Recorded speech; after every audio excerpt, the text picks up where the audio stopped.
पिला माने तुम मानक ये ऑनलाइन शिक्षा कार्यक्रम शिक्षा संयोग को स्वागत जनाऊँगी। आज आस आम आरंभ करवा पंचम श्रेणी विज्ञान बहिर जो स्वास्थ्य और रोग पढ़ुले तार अवशिष्टांश बुझिपाल। देख आम कौन पढ़ुले पूर्व स्वास्थ्य और रोग विषय पढ़ुले आर अवशिष्टांश पढ़ा है। आम कौन पढ़ते संक्रामक रोग पढ़ी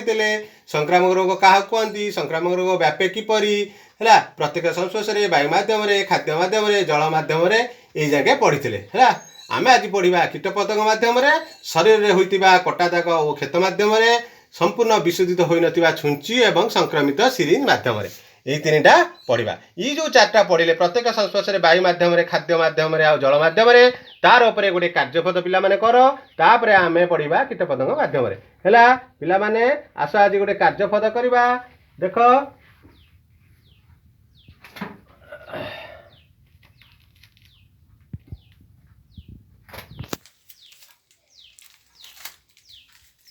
अच्छा कार्यपद एक पिला देख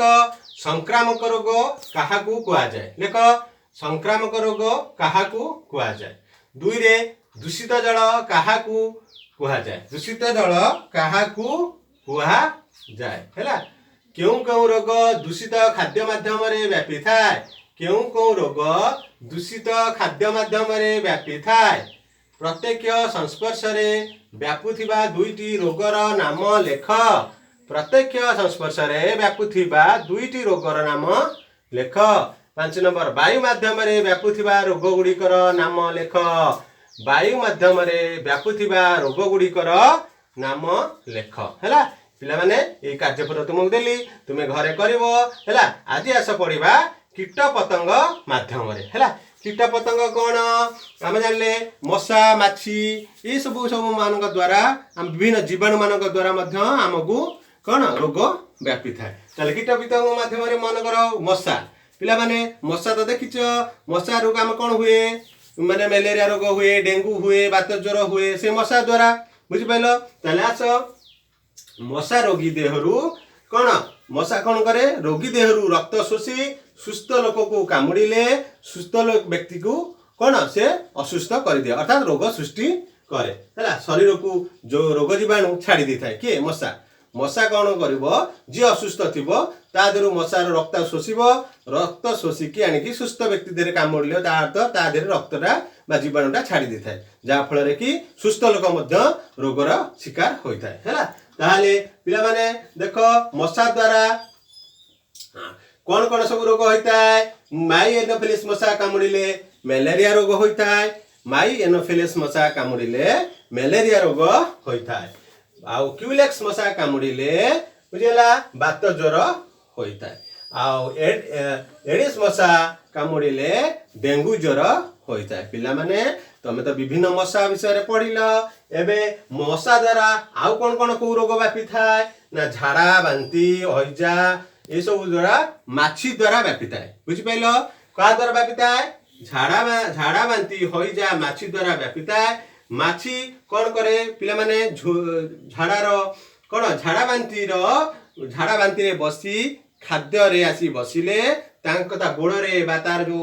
रोग जीवाणु गुड़िक आसिकी जो खाद्य उपरे बसिले खाद्य कौन से छाड़ी दे थाए जहाँफल कि आमको रोगक्रांत होता है रोग होता है बुझिपाल। से भाव में मूषा कामुड़िले प्लेग रोग हुए पिला माने मूषा कामुड़िले आमको कौ रोग होता है ना प्लेग रोग होता है। पिला माने देखिच बेले बेले पागला कुकुर आ बिलुआ बेले बेले पागला कुकुर कामुड़ दिए कि नहीं तेणु जो पागला कुकुर कामुड़ दिए आमको जलांतक भली रोग मारात्मक रोग होता है। से भाव में आमको जिया दसी पोक अंकुश कृमि एगुड़ा सब जीवाणु नुहंती मात्र यह आम देहरे विभिन्न प्रकार देह बा रोग सृष्टि करता है देह को असुस्थ कर दे थांती पिला माने। अच्छा देख आउ कौन आम पढ़ा पिला माने जदि जलांतक जो रोग होता है ताहले आमे क्या द्वारा होता है लेख पिला माने पागला कुकुर द्वारा पागला कुकुर कामुड़िले जलांतक रोग होता है। पिला माने आउ देख तापर द्वितीय पढ़ा शरीर रे होइथिबा कटा दाग और क्षत माध्यम क्यों रोग होता है। कटा दाग